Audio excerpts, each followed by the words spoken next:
अस्सलाम वालेकुम viewers, this is Sameera Nisar, आपकी होस्ट इल्मी सिटी प्लेटफॉर्म पे।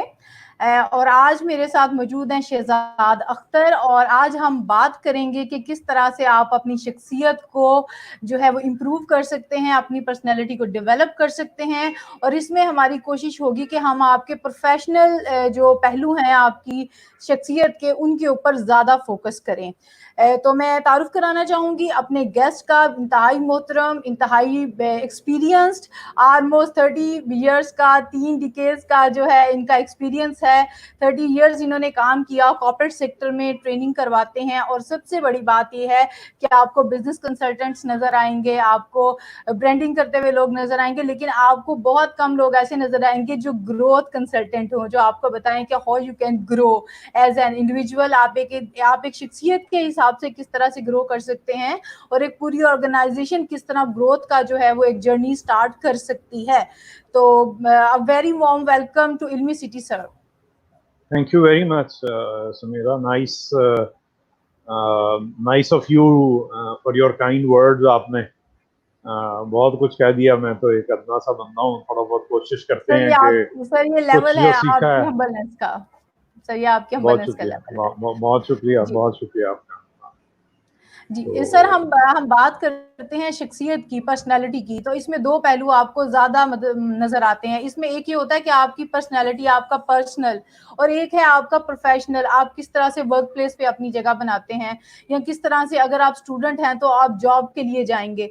तो आई जस्ट वांट कि हम इस बारे में आपसे आपके व्यूज जानें कि प्रोफेशनल ग्रोथ का या प्रोफेशनली अपनी पर्सनैलिटी को ग्रूम करने की कितनी अहमियत है, ये कितनी अहम चीज है।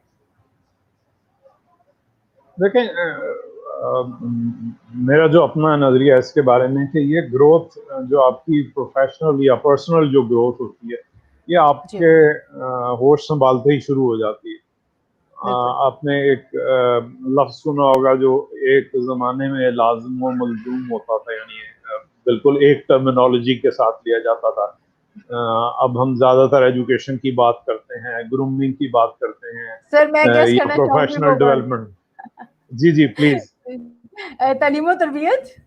एग्जैक्टली, जी एग्जैक्टली, आपने बिल्कुल सही समझा कि तालीम और तरबियत जो है वो अब अलग अलग हो गई हुई है। और ये तालीम और तरबियत भी होती थी और अभी भी है जिन लोगों के पास ये ग्रूमिंग है। और हमारे बहुत सारे यंगस्टर्स भी हैं, बहुत सारे मैच्योर लोग भी हैं जो प्रोफेशनली भी बड़े ग्रूम्ड हैं, और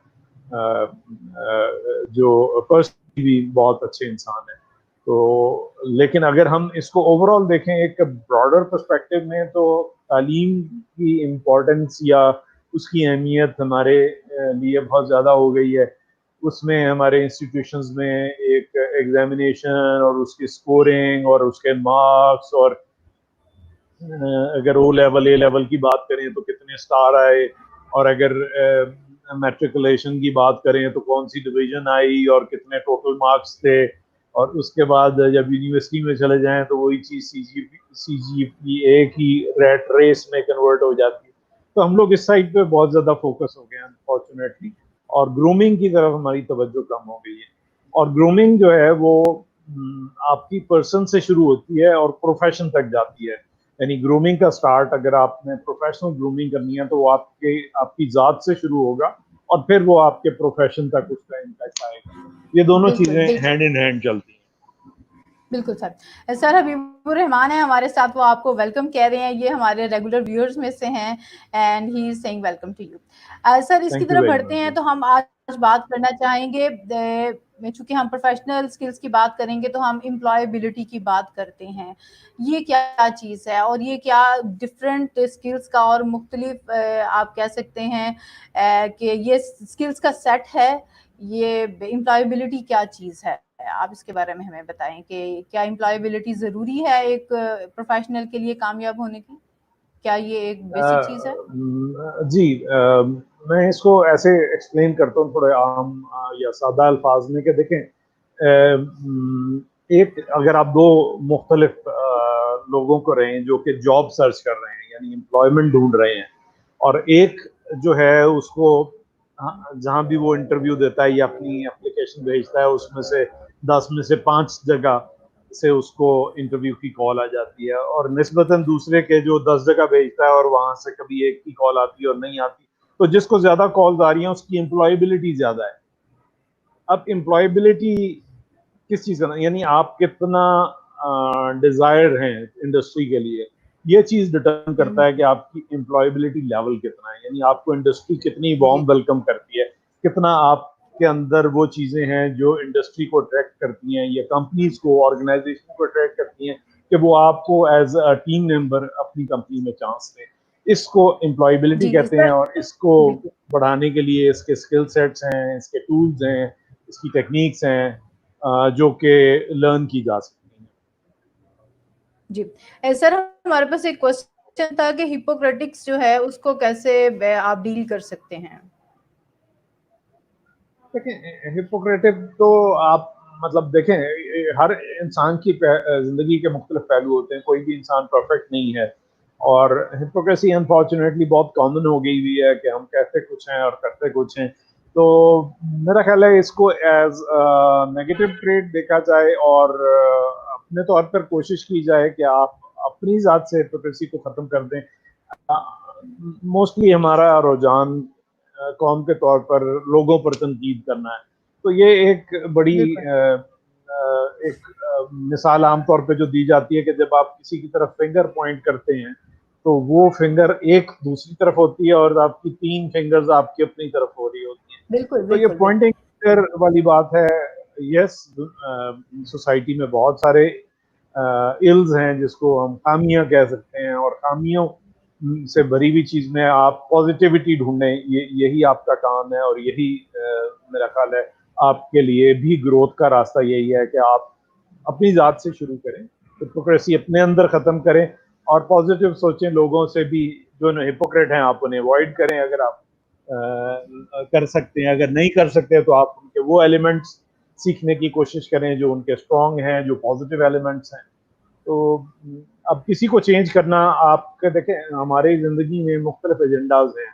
ऑब्जेक्टिविटी की अगर बात करें, इंसान की लाइफ का एक मकसद होता है, और वो मकसद हयात जो है वो कभी ये नहीं होना चाहिए कि हमने दूसरों को ठीक करना है। मकसद हयात हमारा ये ओके, हो सकता है, बिल्कुल हाँ, हमने अपनी अपने स्टेचर को बड़ा करना है, अपनी बुलंदी की तरफ जाना है, ठीक है ना। जी। सर, हमारे साथ वहीद हैं, वो कह रहे हैं very fruitful discussion. Thank you so much Waheed, आपके इनपुट के लिए और आपकी अप्रिसिएशन के लिए। सर, आपने बड़ी अच्छी एग्जांपल दी कि 2 शख्स मार्केट में आते हैं, एक जो है उसकी एम्प्लॉयबिलिटी ज़्यादा है, उसके पास स्किल सेट ज़्यादा है, और दूसरा उसके बगैर है। और सर फिर इसका मतलब ये है कि जिसकी ये स्किल्स अच्छी हैं, जिसके पास ये स्किल सेट मौजूद है, ऑब्वियसली उसको जॉब भी मिलेगी, और अगर वो ऑलरेडी जॉब पे है तो वो ग्रो ज़्यादा करेगा। मैं ये चाहूंगी कि इसके अंदर बेसिक जो स्किल सेट है, जो जरूरी है, जो आप कह सकते हैं जिसके बगैर गुजारा नहीं मुमकिन, वो कौन सी स्किल्स हैं? कोई टॉप 5 स्किल्स अगर आप हमें बता दें तो हमारे लिए इजी होगा, जो जरूरी है एक फ्रेशर के लिए या एक प्रोफेशनल के लिए जो इस वक्त इंडस्ट्री में मौजूद है। पहले तो बात थोड़ी सी मैं एक क्लैरिटी कर दूं कि ये सिर्फ एम्प्लॉयबिलिटी स्किल सेट का हिस्सा नहीं पे मुनहसर नहीं, यानी इसका जो अगर जूज लें हम तो 2 जूज होते हैं, एक स्किल सेट है और एक माइंड सेट है। यानी कोई भी चीज कंप्लीट नहीं, स्पेशली ह्यूमन फैक्टर के लिए कभी आप एक्सेलेंस को अचीव नहीं कर सकते जबकि सबसे पहले आपके पास माइंड सेट का होना जरूरी है, और जब माइंड सेट है तो फिर आप स्किल सेट डेवलप कर सकते हैं। ये ऐसा ही है कि अगर चेंज होना चाहें, अगर मैं आज चाहूँ कि मैं एक आज से बेहतर इंसान बन जाऊं, तो उसके लिए सबसे पहला स्टेप मेरी ये रियलाइजेशन होगी कि मुझे बदलना है। तो नीड बिल्कुल। For change is the first step for change, ठीक है। अब दूसरी तरफ जब हम आए स्किल सेट के लिए, तो देखें हर इंसान की कुछ स्ट्रांग पॉइंट्स होते हैं और कुछ वीक पॉइंट्स है। इसमें बहुत सारे डिस्कशंस हैं, 2 मैं डिफरेंट एस्पेक्ट्स आपसे शेयर करता हूं कि अगर बहुत प्लीज। सारे हमारे यहाँ सामीन जो और नाजरीन जो हैं वो इस चीज़ से आगाह होंगे कि स्वॉट एनालिसिस क्या होता है, यानी स्ट्रेंथ, वीकनेसेस, बिल्कुल। Opportunities and threat. ये ऑर्गेनाइजेशन जी लेवल पे तो हमने बहुत सारी दफा पढ़ा भी है, किताबों में मौजूद होता है, और ऐसे ही है। अक्सर जगह पे इसको पर्सनल स्वॉट भी कहते हैं।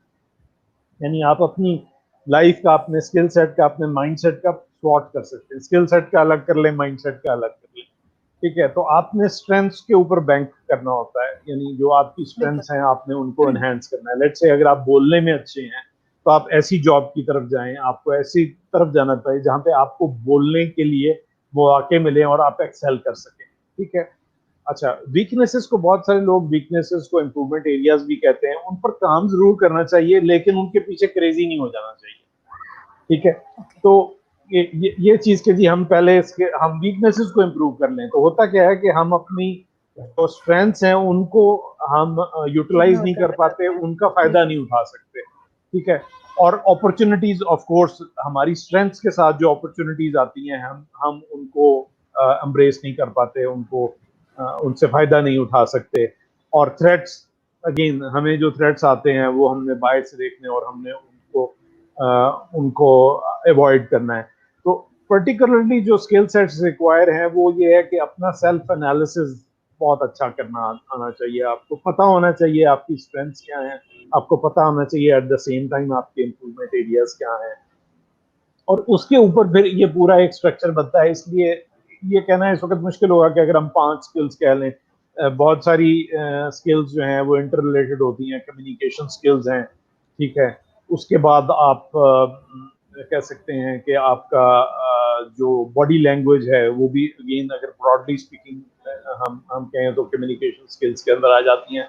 फिर आपकी ऐसी स्किल्स हैं जो आपकी जॉब रिलेटेड हैं। फॉर एग्जांपल अगर आप पैशनेट हैं डिजिटल मार्केटिंग की तरफ तो आपने उसके लिए कितनी आपने स्किल्स इकट्ठी की हैं। एट द सेम टाइम अगर आप इंक्लाइंड हैं टूवर्ड राइटिंग ब्लॉग्स तो आपने ब्लॉग कितना पढ़ते हैं, कितना अपने आप को पॉलिश करते हैं। तो ये अगेन स्किल सेट जो हैं ये वेरी करते हैं कि आपकी डायरेक्शन क्या है। लेकिन अगेन जैसे मैंने ये कहा कि बेसिक स्टेप इसका पहले माइंडसेट बनाना है और उसके बाद अपनी सेल्फ रियलाइजेशन करना है कि किस हद तक आपको किस चीज पर कितना काम करना है। जी, जी, बिल्कुल। सर बहुत बेहतरीन आपने बताया कि सबसे पहले एक्नॉलेजमेंट ज़रूरी है, सबसे पहले असेसमेंट ज़रूरी है, सबसे पहले ये पता करना ज़रूरी है कि वेयर यू स्टैंड, आप खड़े कहाँ हैं और आपको कहाँ जाना है, उसके बाद उस गैप को आप फिल करेंगे। और उसमें भी जो है अपनी स्ट्रेंथ्स के ऊपर पहले हम फोकस करेंगे ताकि जो चीज़ें बेहतर हैं उनको मज़ीद बेहतर बनाएँ, ना कि हम वीक पॉइंट्स के पीछे जो है वो वक़्त ज़ाया कर लें और स्ट्रेंथ्स जो हैं वो भी हमारे जो हैं वो एरिया ऑफ इम्प्रूवमेंट में शामिल हो जाएँ। मैं इल्मी सिटी के व्यूअर्स के लिए एक बात फिर से कहना चाहूँगी कि इस तरह के हमारे जो हैं वो एजुकेशनल और मोटिवेशनल डिफरेंट सेशंस और लाइव शोज़ होते रहते हैं। उसके लिए जो व्यूअर्स हमें अभी देख रहे हैं उनसे अगर उनके कुछ गुज़िश्ता जो हैं वो एपिसोड्स या चीज़ें वो मिस कर चुके हैं, दे वांट समथिंग एल्स, उनको मज़ीद इस तरह के सेशंस में इंटरेस्ट है तो प्लीज़ इल्मी सिटी के जो पेज है और इसका जो चैनल है उस पे जाएँ और आप वहाँ पे वो तमाम चीज़ें आपको मौजूद मिलेंगी। सर आपने बताया कि माइंडसेट और skill set they are different, तो इसको थोड़ा सा जो है वो एलैबोरेट कर दीजिएगा और उसके बाद 2 क्वेश्चन है हमारे पास हबीबुर रहमान की तरफ से जिनको हम एड्रेस करेंगे। स्किल सेट और माइंडसेट, सर इसमें क्या डिफरेंस है? Just one liner.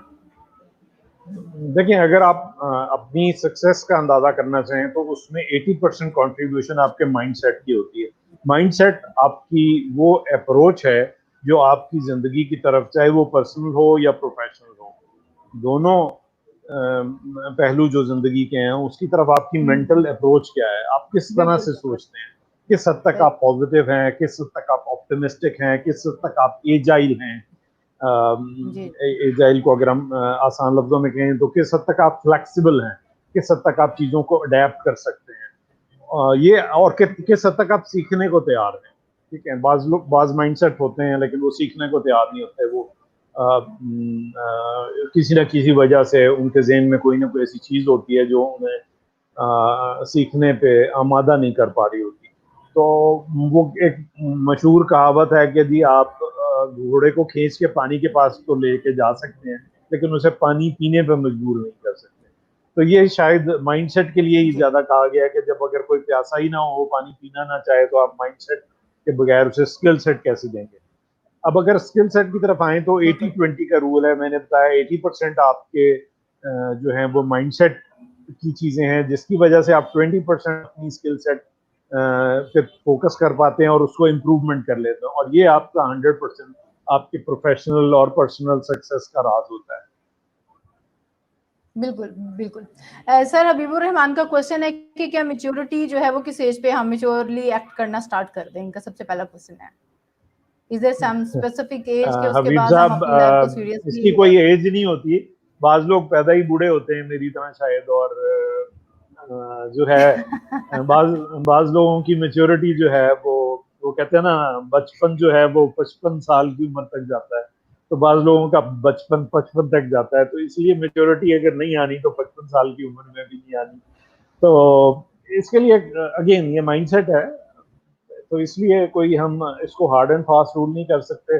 Human science, जिसे हम साइकोलॉजी कहते हैं, ह्यूमन साइंसेस आप कह लीजिए, उसमें किसी भी ह्यूमन के लिए या ह्यूमंस के लिए एक्चुअली एट लार्ज आप कोई रूल जनरलाइज नहीं कर सकते। यूजुअली यही है कि जी, जैसे जैसे बिल्कुल। आपका एक्सपीरियंस बढ़ता है आप में मेच्योरिटी आनी चाहिए, लेकिन अगेन लाइफ आपको किन किन रास्तों से गुजारती है इसका तयन आपने खुद कम ही करना होता है। वो अल्लाह ताला के प्लान्स होते हैं जिनके थ्रू आप गुजर के एक सर्टेन प्रोसेस से एक जगह तक पहुंचते हैं। बिल्कुल सर, सॉरी, बिल्कुल दूसरा एग्रीड। पार्ट इनके क्वेश्चन का था। Sir ji please. नहीं, इनका दूसरा पार्ट कुछ था, मैं सॉरी, मैं ज़हन से निकल गया, आप रिपीट करें अगर, या एक ही जी पूछ रहे सर, थे ये।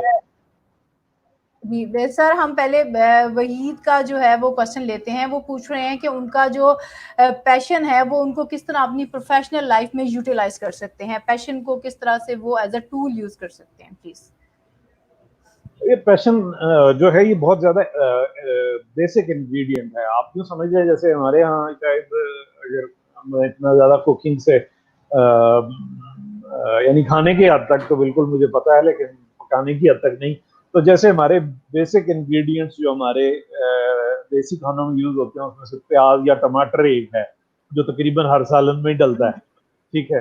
तो ये जी इसी तरह पैशन भी जो है वो करियर का या आपकी अपनी जिंदगी का एक बहुत ही अहम इंग्रेडिएंट है। और ये बिल्कुल आई अप्रिशिएट वहीद साहब के सवाल का कि इन्होंने बड़े एक राइटली चीज को आइडेंटिफाई किया और उसके बारे में आपने पूछा। आप पैशन को कैसे प्रोफेशन में या अपनी लाइफ में कन्वर्ट कर सकते हैं, उसके लिए एक रूल ऑफ थ्री मैं नॉर्मली रिकमेंड करता हूँ कि देखिए, पैशन के साथ साथ सिर्फ पैशन का होना काफी नहीं है। उस पैशन, जिस चीज का भी आपको पैशन है, उसके बारे में नॉलेज होनी चाहिए। फॉर एग्जाम्पल, आपको गार्डनिंग का शौक है, तो आपको गार्डनिंग के बेसिक प्रिंसिपल, बीज के बारे में, पानी कितना देना है, कितना नहीं देना, किस वक्त देना चाहिए, तो ये चीजें आपको पता होनी चाहिए। तो ये सेकंड एलिमेंट आपका आ गया। पहली चीज तो आप पैशनेट हैं गार्डनिंग के बारे में, और सेकंड चीज उसकी है कि फिर उसके बिल्कुल बारे में आप इल्म भी रखते हैं। थर्ड एलिमेंट जो बिल्कुल इसमें बिल्कुल मैं ऐड करूंगा वो ये है कि अगर आप प्रोफेशन की बात कर रहे हैं तो उसमें मनी मेकिंग बहुत बड़ा एलिमेंट आ जाता है कि क्या आप उस, क्योंकि जब आप करियर बनाते हैं अपने पैशन को और उससे अगर पैसे ना बन पाए तो फिर आपकी फ्रस्ट्रेशन बहुत जल्दी बढ़ जाती है। बिल्कुल तो ऐसे इसलिए ये तीन एलिमेंट जरूर देखें। जो भी कोई पैशन हो, आप उनमें ये तीनों चीजें देखें कि जो आपका पैशन है उसके ऊपर कमांड हासिल करें, उसमें ऐसे तरीके ढूंढें। देखिए, हर चीज में कोई ना कोई इकोनॉमिक बेनिफिट निकल सकता है। ये सब सोच की बातें हैं। आपके सामने बहुत सारी बिल्कुल ऑनलाइन एग्रीड स्टोर एग्रीड हैं, दराज है, अली बाबा है, बिल्कुल ये ऐसी चीजें हैं जो बिल्कुल कभी एग्जिस्ट नहीं करती थी, लेकिन बिल्कुल एकदम से आई हैं। उसके अलावा और बहुत सारी सर्विसेज हैं। बिल्कुल बाइकिया के नाम से एक है कि कभी हम सोच नहीं सकते थे कि कोई हमारे लिए ला के दूध दे जाएगा हमें या ग्रोसरी दे जाएगा।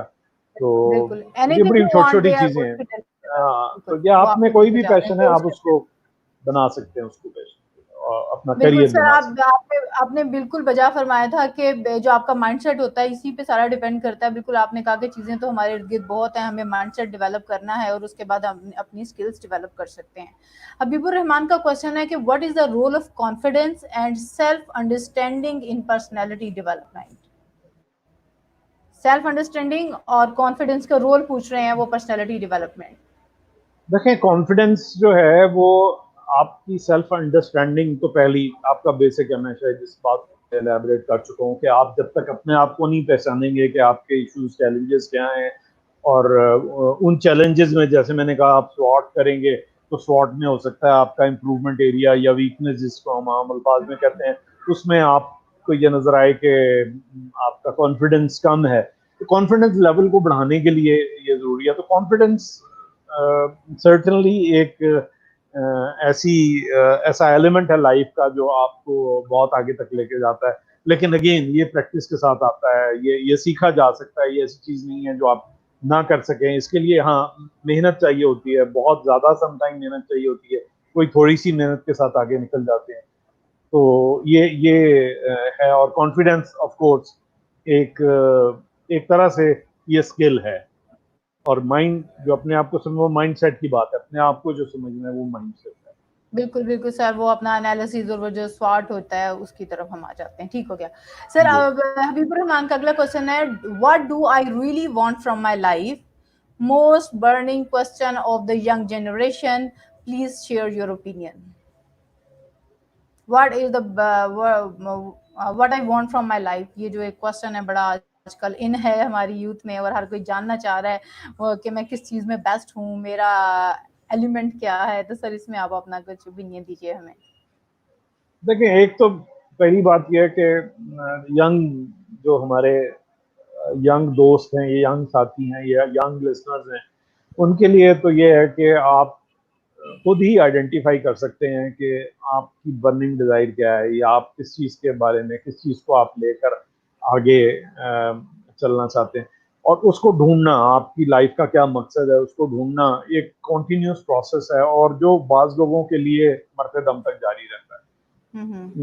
मैं मिसाल देता हूँ कि मेरे करियर का आगाज बड़ा इंटरेस्टिंगली, करियर का अपनी सोच का आगाज जो था मेरे करियर के हवाले से, वो ये था कि I wanted to become an army और आर्म्ड फोर्सेस ऑफिसर। ओके। तो और वो एक इतनी पैशनेट डिजायर थी कि at certain point of time, but I got selected for general duty pilot, GDP कहलाता है कोर्स एयरफोर्स का।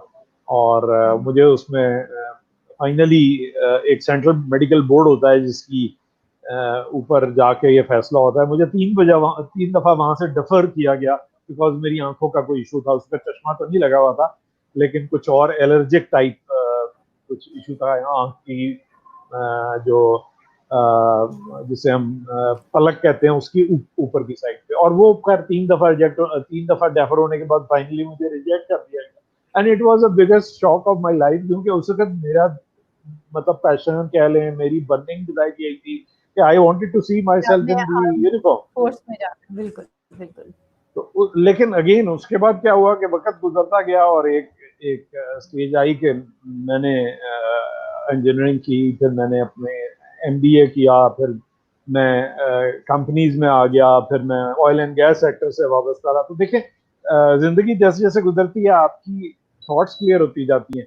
लेकिन एक चीज जो इम्पोर्टेंट है कि जो भी आपकी बर्निंग डिजायर हो, उसके अंदर आप ये जरूर ज़हन में रखें कि आपने कोई ऐसी चीज को अपनी डिजायर बनाना है जिसमें आप मुआशरे के लिए कुछ कंट्रीब्यूट कर सकें, यानी आप दूसरों के लिए कुछ कर सकें। फॉर एग्जांपल, अगर आप एक जॉब करते हैं तो आप एक ऑर्गेनाइजेशन के लिए एक बेनिफिशियल इंसान है, ये आपकी सोच होनी चाहिए। जब आप ये गिविंग का एटीट्यूड रखते हैं तो चीजें खुद आपकी तरफ वापस आती हैं। ये एक वो यूनिवर्सल लॉ भी है कह लीजिए, और हमारा ईमान भी है कि जब हम मेहनत करते हैं तो उसका रिजल्ट अल्लाह ताला देता है। और हमने मेहनत जो है वो हमारा काम मेहनत करना है, रिजल्ट जो है वो ऊपर अल्लाह ताला की जात की तरफ से है। तो इसलिए ये है कि आप, हाँ, और आप फोकस अपना ये रखें कि आपने कुछ करना है, कुछ देना है, और उसके बदले में आपको जो मिलेगा वो अल्लाह ताला देंगे आपको। तो ये अगर आपका ईमान है, और तो इसलिए आप आप कोई भी चीज आइडेंटिफाई करें और उसमें देखें कि आप इसमें दूसरों के लिए क्या कर सकते हैं, अपनी ऑर्गेनाइजेशन के लिए। फॉर एग्जांपल, आजकल देखें जॉब्स के बड़े इशू चल रहे हैं, और बहुत सारी आने वाले वक्तों में जॉब फाइंडिंग या एम्प्लॉयबिलिटी के बहुत इश्यूज हो जाएंगे। तो इसमें एक एम्प्लॉयबिलिटी का एक वे आउट ये भी है कि आप एंटरप्रेन्योरशिप की तरफ चले जाएं, अपना कोई काम शुरू कर लें। तो आप ना सिर्फ अपने लिए आप जो है वो जॉब क्रिएट करते हैं, बल्कि अपने साथ हो सकता है 2-4 लोगों के लिए और भी जॉब क्रिएट करना है। तो ये अगर आपका विजन है तो अल्लाह ताला जरूर आपकी मदद करेंगे इंशाअल्लाह ताला। जी बिल्कुल ऐसे। सर हमारे पास नेक्स्ट क्वेश्चन है अनीशा की तरफ से, if I am not wrong in calling her name, और वो कह रही हैं कि my question is how to maintain positivity in mind in the negative situations. Negative situation depend, में आप पॉजिटिव कैसे रहें? देखें ये ही तो चैलेंज है। पॉजिटिव सिचुएशन में तो सारे ही पॉजिटिव हो सकते हैं, ठीक है। जब सब अच्छा हो तो सब अच्छा हो तो जहन में भी अच्छा ही यस होगा, सर, और जब सब बिल्कुल बिल्कुल आसपास चीजें नेगेटिव नजर आ रही हो और तो वही वो चैलेंज है। ये ऑफ कोर्स ये एक बहुत बड़ा डायलेमा है, इस लिहाज से कि हम लोग इस चीज को सीख नहीं सकते, यानी सीख पाते नहीं है। again, unfortunately, serious attitude toward learning is very uncommon. Unfortunately, हम लोग बहुत से और हमारे मशागल हो गए हैं, सोशल मीडिया हमें बहुत बुरी तरह इंगेज रखता है, और बहुत सी चीजें हैं जो हमें इंगेज रखती हैं। अगर हम वही टाइम वही फोकस अपना निकाल के अपने छोटे छोटे माइलस्टोन्स बना ले लाइफ के अंदर, तो आपके जहन में खुद बहुत पॉजिटिविटी आ जाएगी। छोटे छोटे माइलस्टोन में, जैसे आप ये कह लें कि जी आपने हर महीने में एक बुक खत्म करनी है, आपकी बुक रीडिंग से आपकी स्पीकिंग एबिलिटी भी बढ़ती है, आपका माइंड भी फ्रेश होता है, आप फ्रेश जहन से चीजों को देख सकते हैं। एक और टेक्निक जो होती है वो स्विच ऑफ टेक्निक कहलाती है, कि अगर आप बहुत ज्यादा नेगेटिविटी आपको सराउंड कर ले, क्योंकि ये भी एक हकीकत है कि नेगेटिव चीजें हो रही होती हैं, नेगेटिव लोग आस पास होते हैं, जब आप नहीं कर पाते तो अपने आप को, अपने माइंड को स्विच ऑफ करना सीखें। ये प्रैक्टिस के साथ आता है कि आप नेगेटिव सिचुएशन से समझें कि आप डिस्कनेक्ट हो गए हैं, आपने सिर्फ पॉजिटिव चीजें देखनी है, नेगेटिव आपने ऐसे है कि एक कान से सुना और दूसरे कान से निकाल दिया। इमोशनल इंटेलिजेंस हमारे यहाँ बड़ी एक सब्जेक्ट बड़े शौक से सुना जाता है, इसके ऊपर बहुत ज्यादा बात भी होती है। उसकी शुरुआत जो है वो मैं ये कहूँगा कि वो हमारे अपने आप से है, कि हम अपने आप को समझे कि हम किस तरह से नेगेटिव चीजों को देखते हैं, हम किस तरह से उन नेगेटिव बातों को मैनेज करते हैं या हैंडल करते हैं। अगर हम वो मैनेज करना है या हैंडल करने का तरीका, जैसे मैंने एक मिसाल दी कि एक कान से सुना और दूसरे से निकाल दिया, अगर हम वो सीखना शुरू कर दें तो आहिस्ता आहिस्ता आप ग्रेजुअली देखेंगे कि आपके सामने पॉजिटिव चीजें आना शुरू हो जाएंगी। और अगेन, अपने आप को बजाय नेगेटिव चीजों में उलझाने के कोई हॉबी, कोई कंस्ट्रक्टिव काम, कोई कंस्ट्रक्टिव डिस्कशन, कोई हो एक्सरसाइज है, उसके अलावा रीडिंग हैबिट्स जैसे बनाया, रीडिंग क्लब्स हैं, वो ऐसी एक्टिविटीज जो आपको थोड़ा सा ये स्क्रीन से दूर कर लें, क्योंकि ये स्क्रीन जो है ना, इसने हमारी स्पैन ऑफ अटेंशन को बहुत कम कर दिया है। इसकी वजह से हम जो है ना वो ज्यादा चीजों पे फोकस नहीं कर पाते। अगर किताब पढ़ने बैठेंगे तो एक सफे के बाद हमारा ध्यान ये आएगा कि व्हाट्सएप पे कोई नया मैसेज तो नहीं आ गया, या फेसबुक पे कोई बिल्कुल पोस्ट ना आ गई हो। तो ये चीजें थोड़ा सा अपने आप को डिसंगेज कर, यानी कंपार्टमेंटलाइज कर लें कि ठीक है, social media is again a reality, आप 1 घंटा उसको फिक्स कर लें। आजकल ऐसे ऐप्स आए हुए हैं कि आप उसके ऊपर अपना टाइम मैनेजमेंट कर सकते हैं। इवन अगर सोशल ऐप के साथ आप उसको इंटीग्रेट कर दें तो आपको वो 1 घंटे बाद वार्न कर देगा कि जी आप एक 1 घंटा सोशल मीडिया वाला खत्म हो गया है, अब आप कोई सीरियस काम करें, कोई मूवीज देखें, अच्छी मूवी देखें, ठीक है। ये आपकी अपनी एक्टिविटी पॉजिटिव होगी तो आपको पॉजिटिव नजर आना शुरू हो जाएगा। बिल्कुल सर, बिल्कुल बिल्कुल। और डिटेल के सर लिए उसके हमारे लिए साथ देखें, मुश्ताक अली, जी जी सॉरी मैं एक ऐड करता जो मैं, it's not I am trying to sell anything, लेकिन ये चीजें कोचिंग मांगती हैं, ये चीजें मेंटरिंग मांगती हैं, ये टाइम मांगती हैं, प्रैक्टिस मांगती हैं।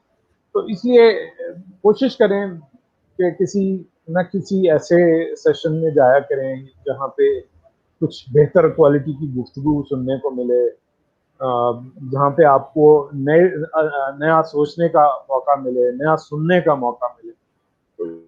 और उसके लिए आप सोशल मीडिया भी यूज कर सकते हैं। यूट्यूब पे बेइंतहा अच्छी डिस्कशन मौजूद हैं, from Islam to science, what आप जो भी आपको पसंद हो, जिस वक्त जैसा भी आपका मूड हो, आप ऐसी चीज देख सकते हैं। जी। जी सुमेरा। सर हमारे पास अगला क्वेश्चन है मुश्ताक अली की तरफ से। सबसे पहले तो वो ये शेयर कर रही हैं कि वो भी ऑयल एंड गैस प्रोफेशनल हैं। We are happy to hear this. और दूसरा वो कह रहे हैं कि how can I improve my personality in the relations with my job colleagues. सबसे पहले तो मुश्ताक साहब, थैंक यू फॉर ज्वाइनिंग, और बड़ी खुशी हुई कि वो पंजाबी में कहते हैं पेटी प्रा, तो वो पेटी प्रा शायद वो पुलिस से निकला हुआ हाँ है कि जी, उनकी वो बेल्ट बिल्कुल होती ऐसे है, ही है, और वो बिल्कुल वहां से ऐसे ही फिर है। वो आप, तो आप मेरे पेटी भाई हैं, और ऑयल एंड गैस से ताल्लुक है। खैर, मैंने बहुत अरसा पहले ऑयल एंड गैस को अपनी जिंदगी का एक हिस्सा रहने दिया, अलग नहीं किया, लेकिन एक हिस्सा रहा। और मेरा मोस्टली फोकस टीम डेवलपमेंट्स पे, ट्रेनिंग्स पे और लीडरशिप की तरफ चला गया। उसकी वजह ये थी कि जिन कंपनीज में मुझे काम करने का मौका मिला, वहां मेरी पोजीशन ऐसी थी कि मुझे अपनी ऑयल एंड गैस सेक्टर की इंजीनियरिंग स्किल्स जो हैं वो इस्तेमाल करने का मौका नहीं मिल रहा था। लेकिन और मुझे दूसरी तरफ मजा भी आ रहा था कि मैं एक बिगर कॉज की तरफ जा रहा हूँ। मेरे मेरे किए हुए कामों से, मेरे किए हुए फैसलों से, या मेरे एक्शंस के साथ एक लार्जर ग्रुप को फायदा हो रहा है।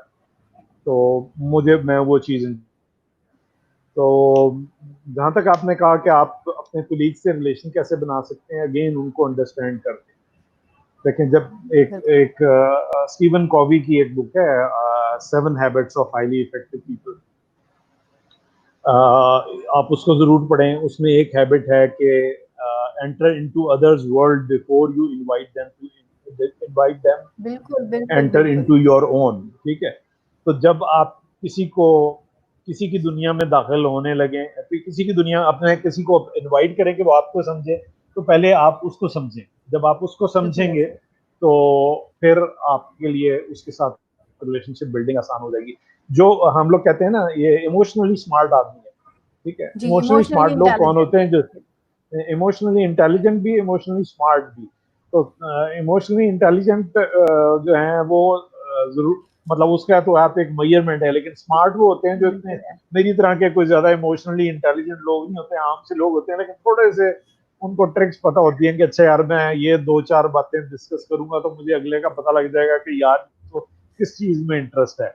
तो सर, दिल जीतने का फन हाँ, आता है, इसको ऐसे कहा जा सकता है कि दिल जीतने का फन आता हो आपको, समझ लें अगले बंदा क्या सुनना क्या चाह रहा है, वो बात करें। हाँ, इसके और देखें, ये एक कन्वर्सेशन स्टार्टर भी है कि आप 2-3 लूज बॉल कराते हैं। आपको पता है क्रिकेट में कुछ बॉलर्स इस बात पे बड़े मशहूर हैं कि वो स्ट्रेटजी ऐसी बनाते हैं कि हर ओवर में 1-2 लूज बॉल कराते हैं, जहां पे वो देखना चाहते हैं कि बैट्समैन कैसे खेलता है, और वहां से फिर उसकी कोई कमजोरी पिक करके उसको बीच में ऐसा बॉल करवा देते हैं बिल्कुल कि बिल्कुल जो उसको बिल्कुल। आउट कर देता है। तो आप कन्वर्सेशन स्टार्टर जो होते हैं वो लूज बॉल की तरह होते हैं कि अच्छा यार, शॉट खेल के दिखाओ ना कि किधर खेलते हो। बाज लोग मौसम के बारे में बात करने में खुश होते हैं, बाज लोग पॉलिटिक्स के बारे में बात करने में खुश होते हैं, बाज लोग अनफॉर्चुनेटली लोगों की बुराइयां करने में खुश होते हैं, which again is not not not desirable attribute. जी, बिल्कुल ऐसे ही है, बिल्कुल ऐसे बाज लोग अपने आप को ग्रो करने में, कम्युनिकेट करने में अच्छे होते हैं, बाज लोग फैमिली ओरिएंटेड होते हैं, वो अपनी फैमिली केयर को बहुत इंपॉर्टेंस देते हैं। तो ये आपको फाइंड आउट करना है कि जो भी बिल्कुल। आपके सामने फर्द है जिसके साथ आप रिलेशनशिप बनाना चाहते हैं, उसकी नेचर क्या है, उसकी लाइफ प्रायोरिटीज क्या हैं, और आप उसको वहां बिल्कुल पे आप हेल्प करें। अगेन ये गिव एंड टेक वाली बात है, आप उसको देना शुरू करें, आपको वापस आना शुरू हो जाएगा। बिल्कुल सर, बिल्कुल सर। सर हबीबुर रहमान जो हैं वो बहुत थैंक यू कह रहे हैं for such a lively discussion. और सर मैं भी बहुत शुक्रगुजार हूँ आपके वक्त के लिए कि आपने वक्त निकाला और हमें आपने बहुत इम्पोर्टेंट जो हमारे क्वेश्चंस थे, जो हमें डिस्टर्ब भी कर रहे थे, और जो अब हमें जिनके आंसर मिलने के बाद हमारे लिए चीज़ें काफ़ी हद तक क्लियर हो गई हैं और हम एक नेक्स्ट स्टेप की तरफ मूव कर सकते हैं। So thank you so much for all this wisdom, और ये जो आपने शेयर किए हमारे साथ अपने व्यूज। My और pleasure. सर मैं I'm चाहूँ honored, जी। जी I'm honored, सर मैं ये चाह Sumaira, to you, and I'm also humbled, ये इल्मी सिटी की तरफ से, क्योंकि इन लोगों ने इनवाइट किया और मौका दिया कि मैं जी सर, अपनी बातें कुछ लोगों से शेयर कर सकूं। जी सर, बिल्कुल। इल्म सिटी का रोल यही है कि वो सोसाइटी में पॉजिटिविटी क्रिएट करने की कोशिश कर रहे हैं थ्रू द लाइव सेशंस, और इस तरह की मुख्तलिफ एक्टिविटीज़ आपको नज़र आती हैं। इनके मुख्तलिफ प्रोजेक्ट्स हैं जिससे ये कोशिश कर रहे हैं कि बेटरमेंट की तरफ जो है वो हमारी नेशन को और स्पेशली हमारी यूथ को लेके जाएँ। सर मैं जी, चाहूँगी कि हम इसको बहुत जबरदस्त काम है, और मैं I really admire them. I would say कि keep it up, or do let me know if I can be of any support without anything in return. जी सर। और सर मैं चाह रही हूँ कि हम इस सेशन को अब वाइंड अप करें, तो जाती दफ़ा मैं कह रही हूँ कि जाते-जाते आप कोई हमें मैसेज दे के जाएँ हमारी यूथ के लिए, कुछ मैसेज आपकी तरफ से प्लीज़। देखिए मेरा क्योंकि इस वक्त मेरी मेरी जो इंडस्ट्री अगर आप कहें जिस इंडस्ट्री में काम कर रहा हूँ वो लर्निंग एंड डेवलपमेंट है और मैं ये देख रहा हूँ कि लर्निंग के ऊपर हमारी तवज्जो बहुत कम होती जा रही है। तो मैं specially younger generation, young professionals, इसमें यंगर जनरेशन में हमारे बच्चे नहीं आते हैं, बड़े भी आ जाते हैं, मिड लेवल करियर तक की बात मैं कर रहा हूँ और माशाल्लाह जो उससे ऊपर भी हैं। हम लोगों ने सीखना पता नहीं क्यों छोड़ दिया, हम पता नहीं सीखने से क्यों डरते हैं। मैं ट्रेनिंग सेशंस करवाता हूँ अच्छे कॉर्पोरेट लेवल पे भी, आप यकीन करें बहुत अफसोस होता है बाज़ औक़ात के लोग वहाँ पे खेलना चाहते हैं, ठीक है। लर्निंग एटीट्यूड नहीं है, लर्निंग एटीट्यूड नहीं नहीं है। बिल्कुल, बिल्कुल। देखें एक फन इन लर्निंग, ठीक है, या learning is a fun itself, अगर आप इसको लर्निंग को एंजॉयमेंट के तौर पे लेते हैं। और एक ये है कि आप जो जो इसकी डाउन साइड है वो ये है कि हम मतलब अनफॉर्चुनेटली अपने एक दिन के मील के ऊपर तो हम हजारों रुपए खर्च कर देंगे, लेकिन अगर थोड़ी सी फी पे करके किसी एक ट्रेनर या किसी एक अच्छे इंसान की बातें सुनने का मौका मिले तो हम वहां नहीं जाएंगे। बिल्कुल ऐसे ही है, ऐसे सर मैं की बहुत तरफ भी लकी अच्छी रहा। बात है ना। जी मैं बहुत लकी रहा। मैं मुझे अशफाक अहमद साहब मरहूम, उनके एक दो सेशंस लाइव अटेंड करने का मौका मिला और आप यकीन करें कि मुझे ऐसे लगता था जैसे कि मैं उस वक्त बिल्कुल यंग था। ये मैं आपसे कॉलेज की बात कर रहा हूँ, मैं एज अ स्टूडेंट वहाँ मैं सुन रहा था और वो एक लेक्चर के लिए आए हुए थे। उस स्टेज पे मुझे ऐसे लगता था कि यार मेरे सामने इतनी नॉलेज आ रही है कि मैं इसको सारे को कैसे हजम कर पाऊंगा। तो आप बिल्कुल, यकीन माने कि किसी एक शख्सियत का आपके ऊपर इतनी अच्छी छाप पड़ती है, इतना अच्छा आपको उससे सीखने को मिलता है। तो इसलिए मेरी ये गुजारिश है, पेड और अनपेड कुछ भी हो, सीखने का कोई मौका जो है वो हाथ से ना हाथ जाने से ना दें। हमें जाने बहुत दें। बिल्कुल, ज़रूरत बिल्कुल। है कौम के तौर पे भी और इंडिविजुअल एक्सेलेंस के तौर पे भी। हम इंडिविजुअली एक्सेल नहीं कर सकेंगे जब तक हम अपनी सीखने की, लर्निंग की जो हैबिट है उसको अपनी डेवलप नहीं कर। बेसिक आदत में शामिल करें। बिल्कुल सर, बिल्कुल।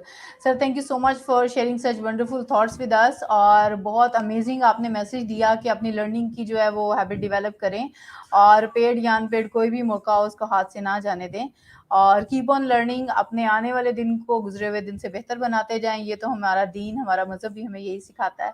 तो मैं बहुत शुक्रगुजार हूँ आपकी, अपने व्यूअर्स की, इल्मी सिटी की, और it was really wonderful like कि हमने इस टॉपिक को बड़ा एक्सप्लोर किया। Thank you so much sir, thank you so much for your time. My player, thank you so much.